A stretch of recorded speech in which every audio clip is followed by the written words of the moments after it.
All right, we're traveling. Yeah. And not for fun So sometimes. Tammy and I, hey, we've been blessed to have big careers, and worked really hard to have big careers. But of course, the marriage can be strained from that. Mm-hmm. And a lot of the feedback or questions we get from couples that we coach are around travel specifically, right? Work travel. Work travel. Like, hey, I'm, my husband or my wife, they're on a plane 3 out of 4, weeks weeks a month. Mm-hmm.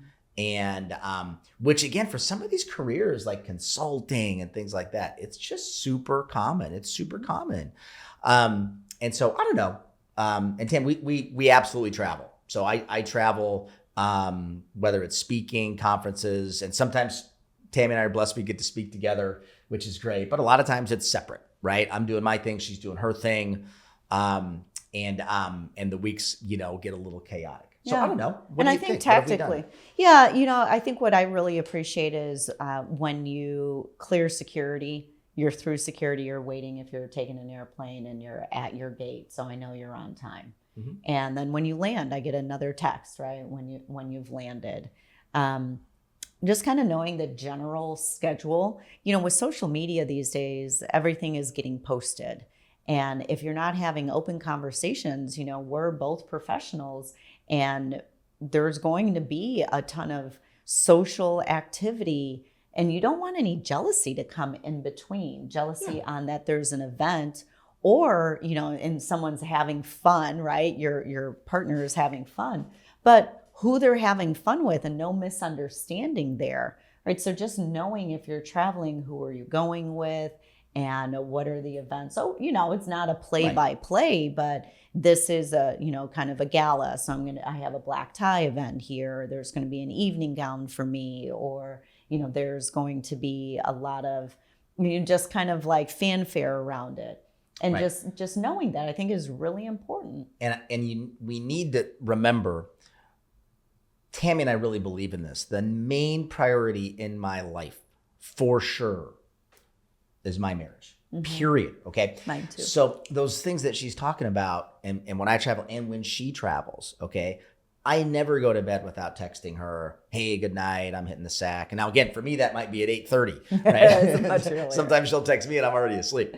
Same thing, wake up in the morning, a nice message, just to like, have a great day, honey, or whatever, right?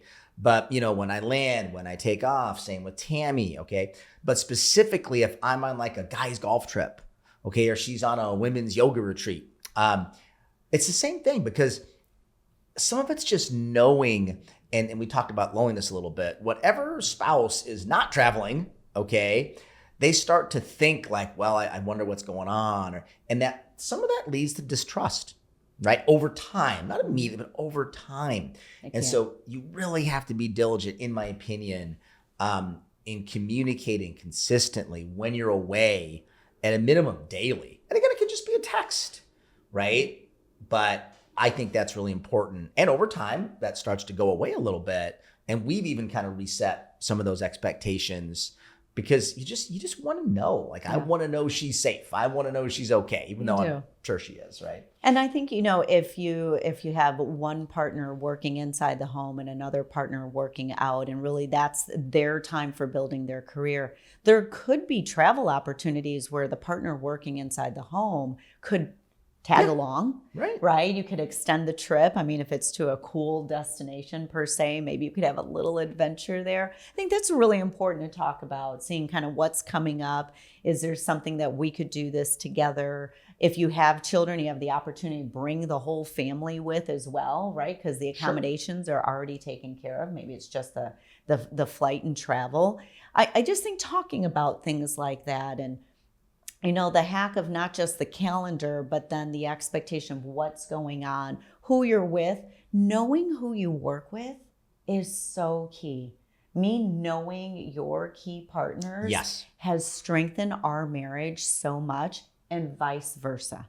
It's because there's no question, and there's no seeds of doubt planted there whatsoever. I think that's really important. You know, our dates are our dates, but do we go on double dates? Absolutely. We have fun with each other's main key partners and their partners.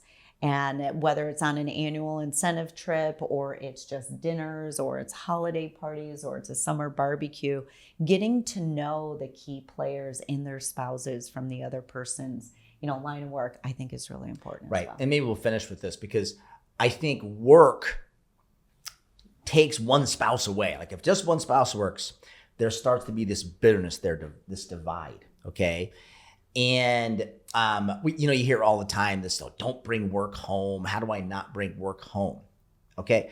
I'm just telling you, we believe that work isn't just for the spouse that's working. Okay. That career, that is the family career. Okay. Right. Now, point where the work gets super distracting or the husband or the wife, whoever's working, is unhappy, well, then make a family decision to change jobs. Okay. But I really believe whatever spouse maybe that isn't working needs to be involved with that company, with their work. It all works better if you know all the players. And then of course, it's okay if there's time for a change. It's easier to make that decision together. And maybe you make a change and start in a new company, new career, but you're doing it together. It's a family decision. Yes. And Right? your work product, your output at work will be 1,000 times greater when your home work product is pristine and connected. Yes, 100%. Okay. Okay. High five. Okay.